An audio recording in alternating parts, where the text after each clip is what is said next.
السلام علیکم، آداب ناظرین، شمائی سپیڈ نیوز میں آپ کا استقبال۔ میں آپ کا دوست عبداللہ خلیدی۔ آئیے نظر ڈالتے ہیں آج کی اہم خبروں پر۔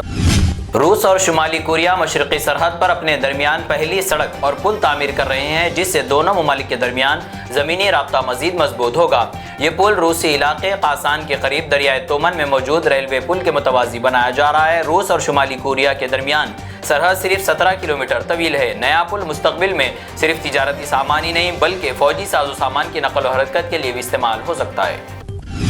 ایرانی وزیر خارجہ عباس اراغچی نے دعویٰ کیا کہ ایران نے خود کو ایک ناقابل شکست طاقت ثابت کر دیا۔ ایرانی میڈیا کے مطابق انہوں نے کہا کہ دنیا نے دیکھ لیا کہ ایران امریکہ کے سامنے کس طرح مزاحمت کر سکتا ہے۔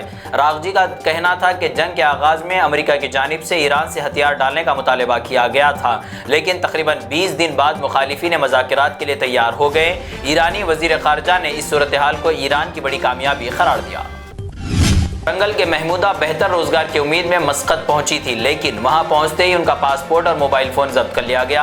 انہیں ایک گھر میں قید رکھا گیا اور غیر اخلاقی سرگرمیوں میں مجبور کرنے کی کوشش کی گئی۔ تقریباً ایک ہفتے بعد وہ کسی طرح اپنے خاندان سے رابطہ کرنے میں کامیاب ہوئی۔ خاندان نے مدد کے لیے مقامی افراد اور سیاسی رہنماؤں سے رابطہ کیا، جس کے بعد مسقط میں ہندوستانی سفارت خانے اور پولیس کی مدد سے خاتون کا پتہ لگایا گیا اور انہیں بحفاظت بچا لیا گیا۔ حیدرآباد کے تاریخی گولکنڈہ قلعہ میں یوم آزادی کی سرکاری تقریب کی تیاریاں زوروں پر ہے۔ تقریباً 250 پولیس اہلکار پریڈ کے ریہرسل میں حصہ لے رہے ہیں۔ اہلکار مارچ پاسٹ، قدم سے قدم ملا کر چلنے اور دیگر رسمی سرگرمیوں کی مشق کر رہے ہیں۔ حکام کی جانب سے سیکیورٹی، پولیس تعیناتی اور ٹریفک انتظامات پر بھی خصوصی توجہ دی جا رہی ہے۔ یوم آزادی کے موقع پر گولکنڈہ قلعہ میں قومی پرچم کشائی سمیت مختلف پروگرام منعقد ہوں گے۔ حیدرآباد کے KBR پارک کے اطراف 18 اگست سے ایک طرفہ ٹریفک نظام نافذ کیا جائے گا۔ یہ فیصلہ پروجیکٹ کے تحت جاری فلائی اوور اور انڈر پاس کی تعمیر کی وجہ سے کیا گیا۔ ٹریفک کی روانی بہتر بنانے کے لیے اہم مقامات پر 24 گھنٹے ٹریفک پولیس تعینات رہے گی۔ نئے land marking, sign board, CCTV اور ڈرون کے ذریعے بھی نگرانی کی جائے گی۔ پولیس نے شہریوں سے اپیل کی ہے کہ وہ ٹریفک کے مقررہ سمت پر عمل کریں اور غلط سمت سے گاڑی نہ چلائیں۔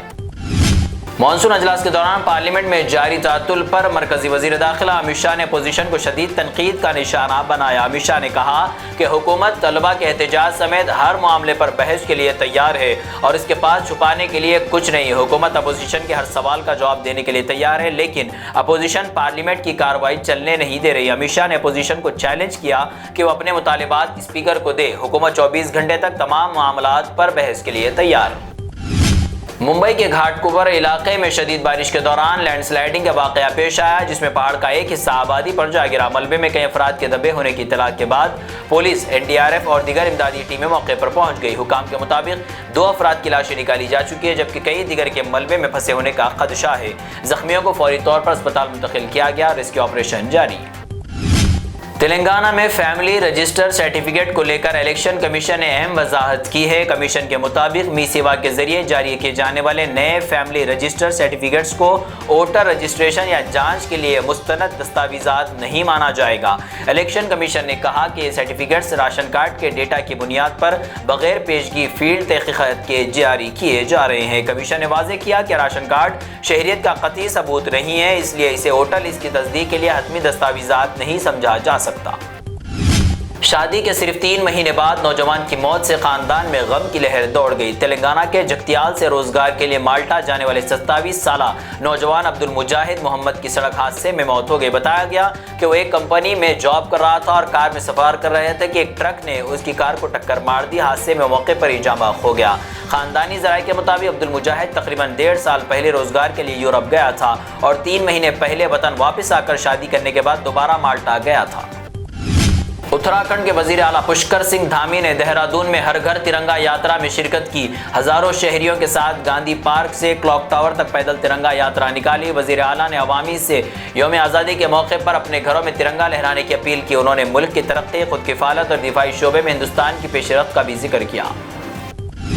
حیدرآباد میں لال دروازہ بونالو فیسٹیول کے دوران پولیس نے جرائم کی روک تھام کے لیے بڑے پیمانے پر کارروائی کی۔ سینٹرل کرائم اسٹیشن کی خصوصی ٹیموں نے 9 اور 10 اگست کو 116 مشتبہ افراد کو حراست میں لیا۔ پولیس کے مطابق ان میں سے 8 افراد کا سابقہ مجرمانہ ریکارڈ بھی سامنے آیا، جنہیں مزید کارروائی کے لیے متعلقہ پولیس اسٹیشن منتقل کیا گیا۔